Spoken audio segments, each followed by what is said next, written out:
তো hello guys, কেমন আছে সবাই? আজকে চলে আসলাম একটা নিউ ব্লগে। তো আজকে যাব আমরা কৃষ্ণনগর।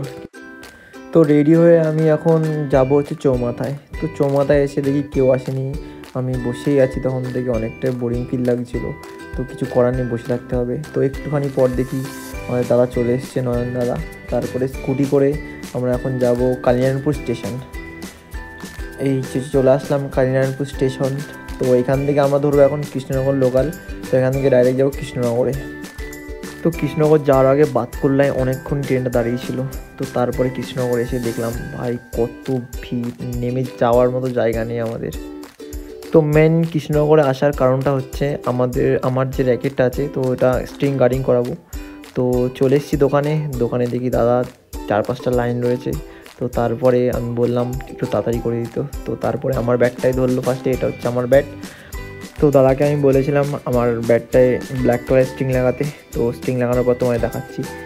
তো স্ট্রিং লাগানোর পর ব্যাগটা অনেকটাই সুন্দর লাগছিলো, আমার তো হেভি খুব ভালো লাগছিলো, কী বলবো তোমাদের আর। তো সন্ধ্যা হয়ে গেছিলো, আমরা চলে এসেছিলাম কৃষ্ণনগর স্টেশনে। আমাদের ট্রেনটা আবার চলে এসছে, আমরা যাবো এখন বাড়িতে। তো কালিনারায়ণপুর এসে নামলাম, নেমে যদি চাই না খাই তাহলে কী করে হবে বস। তো আজকের মতো টাটা। তো দেখা হচ্ছে আবার নেক্সট ব্লগে।